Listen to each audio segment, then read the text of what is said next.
ਵਾਹਿਗੁਰੂ ਜੀ ਕਾ ਖਾਲਸਾ ਵਾਹਿਗੁਰੂ ਜੀ ਕੀ ਫਤਿਹ। ਅੱਜ ਕੱਲ੍ਹ ਜਿਸ ਕਿਸੇ ਨੂੰ ਵੀ ਪੁੱਛ ਲਓ, ਹਰ ਇੱਕ ਦਾ ਸਰੀਰ ਕਿਸੇ ਨਾ ਕਿਸੇ ਰੋਗ ਨਾਲ ਗ੍ਰਸਿਆ ਹੋਇਆ ਹੈ। ਜੋ ਜੋ ਦੀਸੈ ਸੋ ਸੋ ਰੋਗੀ, ਰੋਗ ਰਹਿਤ ਮੇਰਾ ਸਤਿਗੁਰ ਜੋਗੀ। ਜਦੋਂ ਆਪਣੇ ਸਰੀਰ ਨੂੰ ਕੋਈ ਰੋਗ ਲੱਗਦਾ ਹੈ ਤਾਂ ਅਸੀਂ ਡਾਕਟਰ ਕੋਲ ਜਾਂਦੇ ਹਾਂ। ਡਾਕਟਰ ਉਸ ਰੋਗ ਨੂੰ ਦੂਰ ਕਰਨ ਦੀ ਦਵਾਈ ਦੇ ਦਿੰਦਾ ਹੈ। ਜਦੋਂ ਉਹ ਦਵਾਈ ਅਸੀਂ ਵਰਤਦੇ ਹਾਂ ਤਾਂ ਜਿਸ ਰੋਗ ਦੀ ਉਹ ਦਵਾਈ ਲਿਆਂਦੀ ਸੀ ਉਸ ਰੋਗ ਨੂੰ ਤਾਂ ਫਰਕ ਪੈ ਜਾਂਦਾ ਹੈ, ਪਰ ਉਸ ਰੋਗ ਦੇ ਠੀਕ ਹੋਣ ਨਾਲ ਹੀ ਇੱਕ ਹੋਰ ਨਵਾਂ ਰੋਗ ਸਰੀਰ ਵਿੱਚ ਪੈਦਾ ਹੋ ਜਾਂਦਾ ਹੈ। ਫਿਰ ਅਸੀਂ ਉਸ ਰੋਗ ਨੂੰ ਠੀਕ ਕਰਨ ਲਈ ਦਵਾਈ ਲੈਂਦੇ ਹਾਂ। ਇਸੇ ਕਰਕੇ ਅੱਜ ਕੱਲ੍ਹ ਹਰ ਕੋਈ ਦਵਾਈਆਂ ਦੇ ਡਾਕਟਰਾਂ ਦੇ ਵੱਸ ਪਿਆ ਹੋਇਆ ਹੈ। ਪਰ ਆਪਣੇ ਸਰੀਰ ਤੇ ਦੁੱਖ ਕਦੋਂ ਆਉਂਦਾ ਹੈ, ਕਦੋਂ ਮਨੁੱਖੀ ਸਰੀਰ ਨੂੰ ਰੋਗ ਲੱਗਦੇ ਹਨ? ਮਹਾਂਪੁਰਖਾਂ ਦੀ ਰਚਨਾ ਦਾ ਬਚਨ ਹੈ, ਜਦੋਂ ਜੀਵ ਦੇ ਪੁੰਨ ਖਤਮ ਹੋ ਜਾਣ ਅਤੇ ਪਾਪ ਬਣਨ ਲੱਗ ਜਾਣ, ਉਸ ਸਮੇਂ ਫਿਰ ਉਸਦੇ ਸਰੀਰ ਨੂੰ ਰੋਗ ਲੱਗਣੇ ਸ਼ੁਰੂ ਹੋ ਜਾਂਦੇ ਹਨ। ਇੱਕ ਵਾਰ ਇੱਕ ਸਰਦਾਰ ਜੀ ਬਾਬਾ ਆਨੰਦ ਸਿੰਘ ਜੀ ਕੋਲ ਆਏ ਅਤੇ ਆ ਕੇ ਬੇਨਤੀ ਕੀਤੀ ਕਿ ਬਾਬਾ ਜੀ, ਸਰੀਰ ਬਿਮਾਰ ਹੈ, ਆਪ ਜੀ ਮਿਹਰ ਕਰੋ। ਬਾਬਾ ਜੀ ਨੇ ਪੁੱਛਿਆ, ਕੀ ਬਿਮਾਰੀ ਹੈ? ਫਿਰ ਬਾਬਾ ਜੀ ਉਸ ਨੂੰ ਪੁੱਛਣ ਲੱਗੇ, ਕਦੋਂ ਤੋਂ ਢਿੱਲਾ ਹੈ ਤੂੰ? ਉਸ ਪ੍ਰੇਮੀ ਨੇ ਬਾਬਾ ਜੀ ਪਾਸ ਬੇਨਤੀ ਕਰਦੇ ਹੋਏ ਫਿਰ ਸਾਰੀ ਵਾਰਤਾ ਦੱਸੀ ਕਿ ਬਾਬਾ ਜੀ, ਸਾਡੇ ਖੇਤਾਂ ਵਿੱਚੋਂ ਇੱਕ ਗਰੀਬ ਪਰਿਵਾਰ ਦੇ ਮੁੰਡੇ ਨੇ ਗੋਭੀ ਦਾ ਫੁੱਲ ਤੋੜ ਲਿਆ ਸੀ।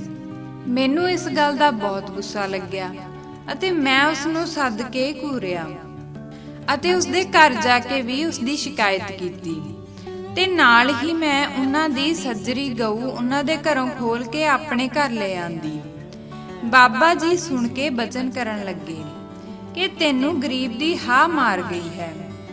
ਬਾਬਾ ਜੀ ਨੇ ਬਚਨ ਕੀਤਾ ਕਿ ਤੁਸੀਂ ਗਰੀਬ ਦੀ ਗਾਂ ਮੋੜ ਦਿਓ ਅਤੇ ਇੱਕ ਸਹਿਜ ਪਾਠ ਕਰਵਾ ਦਿਓ, ਗੁਰੂ ਨਾਨਕ ਪਾਤਸ਼ਾਹ ਭਲੀ ਕਰਨਗੇ ਅਤੇ ਤੁਹਾਡਾ ਰੋਗ ਦੂਰ ਹੋ ਜਾਵੇਗਾ।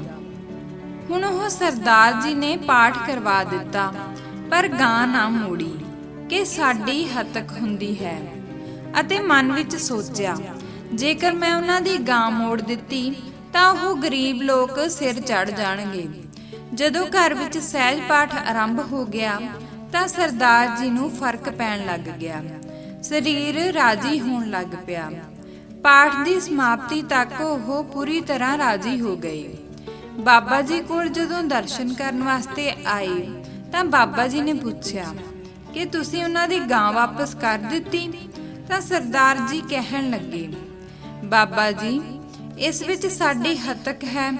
ਹੁਣ ਬਾਬਾ ਜੀ ਕੁਝ ਕੁ ਤਾੜਨਾ ਕਰਨ ਲੱਗੇ ਕਿ ਤੈਨੂੰ ਸਿਰਫ ਆਪਣੀ ਹੀ ਹੱਤਕ ਮਹਿਸੂਸ ਹੁੰਦੀ ਹੈ, ਤੁਸੀਂ ਸਾਡਾ ਬਚਨ ਨਹੀਂ ਮੰਨਦੇ। ਕੀ ਇਸ ਵਿੱਚ ਸਾਡੀ ਹੱਤਕ ਨਹੀਂ ਹੈ? ਲੋਕ ਕਹਿੰਦੇ ਹਨ ਕਿ ਏਡੇ ਵੱਡੇ ਸਰਦਾਰ ਹਨ, ਇੰਨੇ ਵੱਡੇ ਪੂਰੇ ਮਹਾਂਪੁਰਖਾਂ ਦੀ ਸੰਗਤ ਕਰਦੇ ਹਨ, ਪਰ ਫਿਰ ਵੀ ਗਰੀਬ ਤੇ ਇੰਨਾ ਜ਼ੁਲਮ ਕਰਦੇ ਹਨ। ਬਾਬਾ ਜੀ ਉਸ ਨੂੰ ਫਿਰ ਵੀ ਸਮਝਾਉਂਦੇ ਹੋਏ ਬਚਨ ਕਰਨ ਲੱਗੇ ਕਿ ਤੂੰ ਗਰੀਬ ਦੀ ਗਾਂ ਮੋੜ ਦੇ, ਉਸਦੇ ਬੱਚੇ ਅਸੀਸਾਂ ਦੇਣਗੇ। ਬਚਨ ਮੰਨੀਦਾ ਹੁੰਦਾ ਹੈ, ਆਪਾਂ ਨੂੰ ਪਰਉਪਕਾਰ ਕਰਨਾ ਚਾਹੀਦਾ ਹੈ। ਤੂੰ ਗਰੀਬ ਦਾ ਹੱਕ ਰੱਖ ਕੇ ਉਸ ਨਾਲ ਗਲਤ ਕਰ ਰਿਹਾ ਹੈ। ਹੁਣ ਬਾਬਾ ਜੀ ਦੇ ਇਹ ਬਚਨ ਸੁਣ ਕੇ ਸਰਦਾਰ ਜੀ ਨੇ ਉਸ ਸਮੇਂ ਤਾਂ ਸਤ ਬਚਨ ਕਹਿ ਦਿੱਤਾ, ਪਰ ਮਨ ਦੇ ਵਿੱਚ ਪਹਿਲਾਂ ਵਾਲੀ ਗੱਲ ਹੀ ਪੱਕੀ ਰੱਖੀ ਅਤੇ ਮਾਇਆ ਦੇ ਹੰਕਾਰ ਵਿੱਚ ਬਾਬਾ ਜੀ ਦਾ ਬਚਨ ਨਾ ਮੰਨਿਆ। ਸ਼ਲੋਕ ਮਹੱਲਾ ਤੀਜਾ। ਮਾਇਆ ਮਮਤਾ ਮੋਹਣੀ, ਜਿਨ ਵਿਣਦਨ ਤਾਂ ਜਗ ਖਾਇਆ। ਮਨਮੁਖ ਖਾਦੇ ਗੁਰਮੁਖ ਉਬਰੇ, ਜਿਨੀ ਸੱਚ ਨਾਮ ਚਿਤ ਲਾਇਆ। ਜੀਵ ਕੋਲ ਜਦੋਂ ਜ਼ਿਆਦਾ ਮਾਇਆ ਆ ਜਾਂਦੀ ਹੈ ਤਾਂ ਉਸਦੀ ਮੱਤ ਤੇ ਮਾਇਆ ਦਾ ਪਰਦਾ ਪੈਣਾ ਸ਼ੁਰੂ ਹੋ ਜਾਂਦਾ ਹੈ, ਜਿਸ ਨਾਲ ਉਸਨੂੰ ਆਪਣੇ ਹੀ ਚੰਗੇ ਬੁਰੇ ਦਾ ਗਿਆਨ ਹੋਣਾ ਬੰਦ ਹੋ ਜਾਂਦਾ ਹੈ। ਘਰ ਆ ਕੇ ਸਰਦਾਰ ਜੀ ਮਾਇਆ ਵਿੱਚ ਮਸਤ ਹੋ ਗਏ ਅਤੇ ਉਸ ਗਰੀਬ ਪਰਿਵਾਰ ਦੀ ਗਾਂ ਉਹਨਾਂ ਨੇ ਵਾਪਸ ਨਾ ਕੀਤੀ।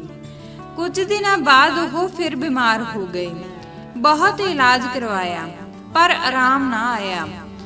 ਹੁਣ ਡਰਦੇ ਬਾਬਾ ਜੀ ਕੋਲ ਬੇਨਤੀ ਕਰਨ ਵੀ ਨਹੀਂ ਗਏ ਕਿ ਬਾਬਾ ਜੀ ਤਾੜਨਾ ਕਰਨਗੇ।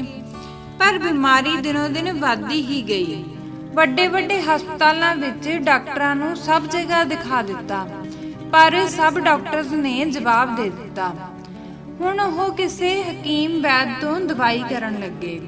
ਵੈਦ ਨੇ ਸਰਦਾਰ ਜੀ ਨੂੰ ਕਿਹਾ ਕਿ ਦਵਾਈ ਗਾਂ ਦੇ ਦੁੱਧ ਨਾਲ ਵਰਤਣੀ ਹੈ। ਹੁਣ ਸਰਦਾਰ ਜੀ ਨੇ ਉਸੇ ਗਾਂ ਦੇ ਦੁੱਧ ਨਾਲ ਦਵਾਈ ਲੈਣੀ ਸ਼ੁਰੂ ਕਰ ਦਿੱਤੀ ਅਤੇ ਕੁਝ ਦਿਨਾਂ ਬਾਅਦ ਇਸ ਗੱਲ ਦਾ ਬਾਬਾ ਜੀ ਨੂੰ ਪਤਾ ਲੱਗਾ।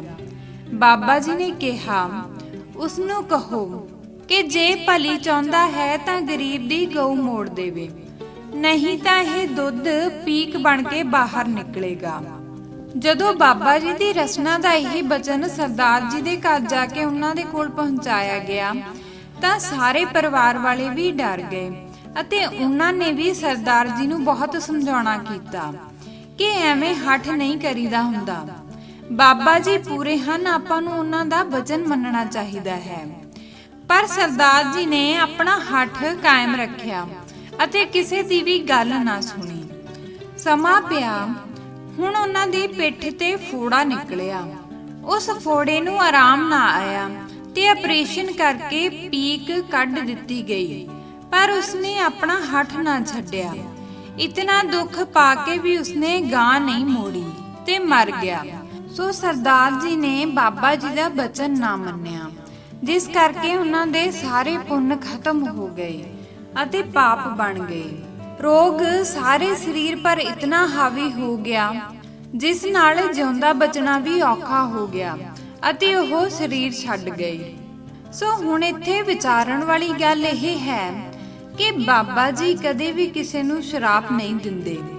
ਉਹ ਤਾਂ ਹਮੇਸ਼ਾ ਜੀਵ ਦੇ ਭਲੇ ਵਾਸਤੇ ਹੀ ਬਚਨ ਕਰਦੇ ਹਨ।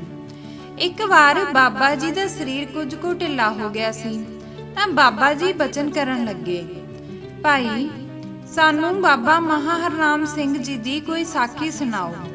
ਤਾਂ ਅੱਗੋਂ ਸੇਵਾਦਾਰਾਂ ਨੇ ਬੇਨਤੀ ਕੀਤੀ, ਬਾਬਾ ਜੀ ਆਪ ਤਾਂ ਉਹੀ ਰੂਪ ਹੋ, ਆਪ ਜੀ ਨੂੰ ਸਾਖੀ ਸੁਣਾਉਣ ਦੀ ਕੀ ਜ਼ਰੂਰਤ ਹੈ।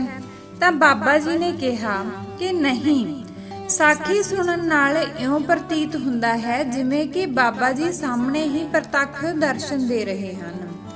ਬਾਬਾ ਜੀ ਦੇ ਦਰਸ਼ਨ ਕਰਨ ਨਾਲ ਦੁੱਖ ਟੁੱਟ ਜਾਂਦੇ ਹਨ, ਸਰੀਰ ਹਲਕਾ ਮਹਿਸੂਸ ਕਰਦਾ ਹੈ ਅਤੇ ਸਾਡੇ ਪੁੰਨ ਬਣ ਜਾਂਦੇ ਹਨ। ਦੇਖੋ ਬਾਬਾ ਜੀ ਦਾ ਸਰੀਰ ਤਾਂ ਕੀ ਢਿੱਲਾ ਹੋਣਾ ਸੀ, ਉਹ ਤਾਂ ਹਰ ਸਮੇਂ ਸਾਡੇ ਵਾਸਤੇ ਪੂਰਨੇ ਪਾਉਂਦੇ ਸਨ, ਸਾਨੂੰ ਜੀਵਨ ਜਿਉਣ ਦੀ ਸਿੱਖਿਆ ਦਿੰਦੇ ਹਨ। ਸੋ ਪਿਆਰਿਓ, ਰੱਬ ਦੀ ਭਗਤੀ ਕਰਨ ਵਾਲੇ ਮਹਾਂਪੁਰਖਾਂ ਦਾ ਜੀਵਨ ਪੜ੍ਹਨ ਸੁਣਨ ਨਾਲ ਸਾਡੇ ਪੁੰਨਾਂ ਵਿੱਚ ਵਾਧਾ ਹੁੰਦਾ ਹੈ। ਇਸ ਲਈ ਸਾਨੂੰ ਵੀ ਬਾਬਾ ਜੀ ਦੇ ਪਾਏ ਹੋਏ ਪੂਰਨਿਆਂ ਤੇ ਚੱਲ ਕੇ ਆਪਣਾ ਜੀਵਨ ਸਫਲ ਕਰਨਾ ਚਾਹੀਦਾ ਹੈ। ਵਾਹਿਗੁਰੂ ਜੀ ਕਾ ਖਾਲਸਾ, ਵਾਹਿਗੁਰੂ ਜੀ ਕੀ ਫਤਿਹ।